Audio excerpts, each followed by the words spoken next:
দর্শক, 2026 ফিফা বিশ্বকাপের ফাইনাল নিয়ে এবার এমন এক ভয়ঙ্কর, চাঞ্চল্যকর এবং গা শিউরে ওঠা সত্য সামনে এলো, যার সঙ্গে আপনার পায়ের তলার মাটি রীতিমতো সরে যাবে। স্পেনের কাছে ফাইনাল হারের পেছনে রেফারির জঘন্য দুর্নীতি, চরম পক্ষপাতিত্ব এবং ফিফার নোংরা রাজনীতির কথা তো আমরা আগেই জেনেছি। সেই রেফারির কান্নায় ভেঙে পড়া ক্ষমা চাওয়ার দৃশ্য পুরো বিশ্ব দেখেছে।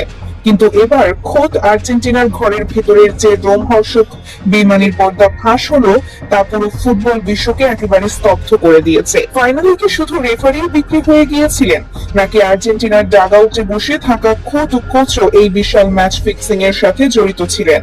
বিশ্বমঞ্চে ট্রফি হাতছাড়া হওয়ার পর ড্রেসিং রুমে আসলে কি ঘটেছিল? কেন কোচকে নিয়ে ক্ষোভে ফেটে পড়েছিলেন দলের সিনিয়র খেলোয়াড়রা? দীর্ঘ নীরবতা ভেঙে এবার সেই কাল রাতের ড্রেসিং রুমের এক অজানা ও শ্বাসরুদ্ধকর ঘটনার কথা নিজের মুখেই জানালেন স্বয়ং লিওনেল মেসি। আর ফুটবলের জাদুকর মেসির এই বিস্ফোরক অভিযোগের পর পুরো ফুটবল দুনিয়ায়, বিশেষ করে লাতিন আমেরিকায় এখন রীতিমতো ভূমিকম্প শুরু হয়েছে। কি ঘটেছিল সেই রাতে? কেন ঘরের মানুষই এমন মীর জাফরের মতো বিশ্বাসঘাতকতা করলো? ভিডিওটি না টেনে একদম শেষ পর্যন্ত দেখুন, কারণ আজকের এই ভয়ঙ্কর সত্যটি আপনার রাতের ঘুম কেড়ে নেবে। স্পেনের বিপক্ষে ফাইনালে রেফারি যখন একের পর এক বিতর্কিত সিদ্ধান্ত দিচ্ছিলেন, স্প্যানিশ খেলোয়াড়রা যখন বারবার ফাউল করে পার পেয়ে যাচ্ছিল এবং এনজো ফার্নান্ডেজকে যখন সম্পূর্ণ অন্যায়ভাবে লাল কার্ড দেওয়া হলো, তখন একটি দৃশ্য হয়তো অনেকেই খেয়াল করেছেন। আর্জেন্টিনার কোচিং প্যানেল ছিল একেবারে নীরব। অন্যান্য ম্যাচে রেফারি সামান্য ভুল করলেও যে কোচ মাঠের ধারে এসে লাইনম্যানের দিকে তেড়ে যান, ফিফার কর্মকর্তাদের সাথে তর্কে জড়িয়ে পড়েন, সেই আগ্রাসী কোচই সেদিন যেন রহস্যময় ভাবে নিশ্চুপ ছিলেন। তিনি ডাগআউটে বসেছিলেন একেবারে পাথরের মূর্তির মতো। কেন তার এই অদ্ভুত নীরবতা? এই কেন এর উত্তরই এবার দিয়েছেন দলের অধিনায়ক লিওনেল মেসি। একটি আন্তর্জাতিক ক্রীড়া মাধ্যমকে দেওয়া এক্সক্লুসিভ সাক্ষাৎকারে অত্যন্ত ভারী কণ্ঠে এবং হতাশা ভরা চোখে মেসি জানান, ড্রেসিং রুমে হাফ টাইমের সময় দলের ভেতরে এক অন্যরকম থমথমে ও সন্দেহজনক পরিবেশ তৈরি হয়েছিল, যা তিনি তার দীর্ঘ ক্যারিয়ারে আগে কখনো দেখেননি। মেসি অত্যন্ত আক্ষেপের সাথে বলেন, আমরা যখন হাফ টাইমে ড্রেসিং রুমে ফিরে যাই, তখন আমাদের দলের ট্যাকটিক্স নিয়ে আমরা কোচের সাথে কথা বলতে চেয়েছিলাম।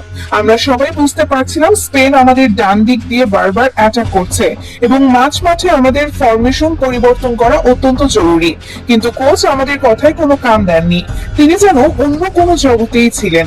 তিনি এমন কিছু টেকনিক্যাল পরিবর্তন করার নির্দেশ দেন যা আমাদের জেতার জন্য নয়, বরং ম্যাচটাকে অযথাই ডিফেন্সিভ করে ফেলার জন্য করা হয়েছিল। সবচেয়ে অবাক করা বিষয় ছিল, ড্রেসিং রুমে কৌশলগত আলোচনার ঠিক মাঝখানেই কোচের কাছে একটি রহস্যময় ফোন কল আসে। মেসি বলেন, কোচ ফোনটি ধরে বাথরুমে ঢুকে যান এবং প্রায় 5 মিনিট পর যখন বেরিয়ে আসেন, তখন তার চেহারা পুরো ফ্যাকাশে হয়ে গিয়েছিল। তার চোখ মুখ দেখে মনে হচ্ছিল তিনি বিশাল কোনো চাপে আছেন। এরপর থেকেই তার আচরণ পুরোপুরি বদলে যায়। সহকারী কোচরাও তার এই পরিবর্তন দেখে অবাক হচ্ছিলেন, কিন্তু কেউ কিছু বলার সাহস পাননি। তিনি আমাদের শুধু বলছিলেন, আক্রমণ করার দরকার নেই, নিচে নেমে খেলো, সময় পার করো। এটি কোনোভাবেই বিশ্বকাপ জেতার ট্যাকটিক্স হতে পারে না। আমরা অ্যাটাকিং ফুটবল খেলতে চেয়েছিলাম, কিন্তু কোচ আমাদের পা বেঁধে দিয়েছিলেন।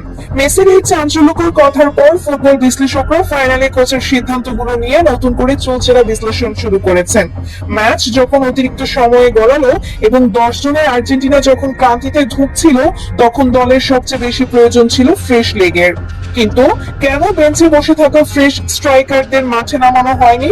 কেন মাঝের কান রুমোরা, রদ্রিগো, ডি পল এবং ম্যাক অ্যালিস্টারের মতো লড়াকু মিডফিল্ডারদের তুলে নিয়ে মাঝ পুরোপুরি স্পেনের হাতে তুলে দেওয়া হলো?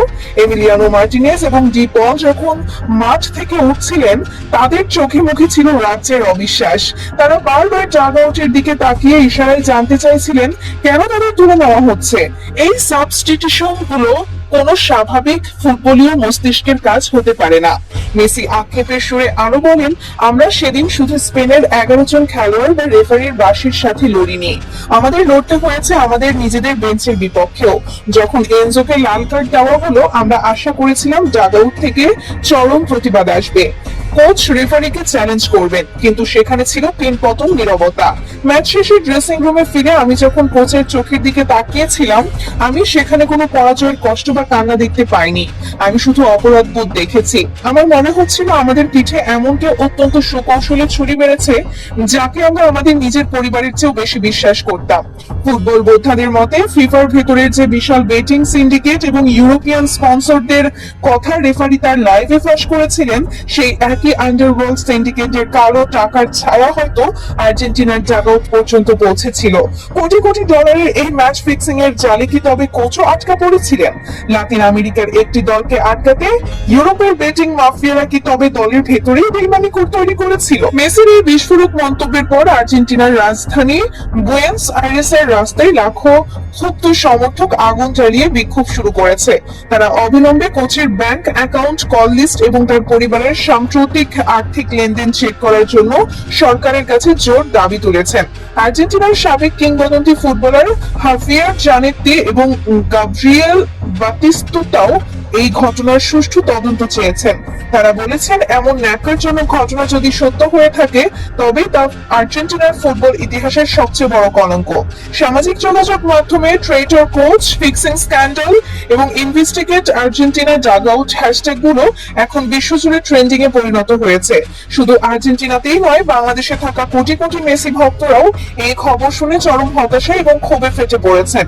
যে মানুষটার হাতে ট্রফি দেখার জন্য তারা রাতের পর রাত জেগেছে, সেই মানুষটার সাথে এমন বেইমানি কোনোভাবেই মেনে নেওয়া যায় না। মেসি তার সাক্ষাৎকারের শেষ পর্যায়ে এসে আর নিজের আবেগ ধরে রাখতে পারেননি।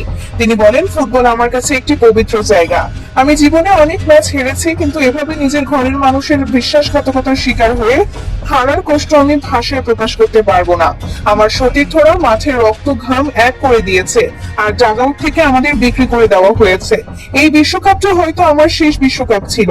আমি চেয়েছিলাম সম্মান নিয়ে বিদায় নিতে, কিন্তু আমাকে এবং আমার পুরো দেশকে এই কলঙ্কের ভাগীদার হতে হলো।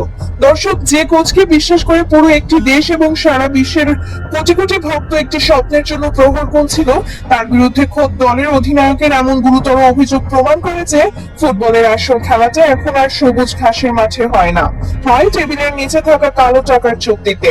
লিওনেল মেসির ফাঁস করা ড্রেসিং রুমের এই গা শিউরে ওঠা ঘটনা এবং ম্যাচ ফিক্সিং এর এই ভয়ঙ্কর অভিযোগকে আপনারা কিভাবে দেখছেন? আপনার কি মনে হয়, ফাইনালি আর্জেন্টিনার হারের পেছনে সত্যি কি কোচের কোনো হাত ছিল, নাকি পুরোটাই আন্তর্জাতিক বেটিং মাফিয়াদের সাজানো নাটক?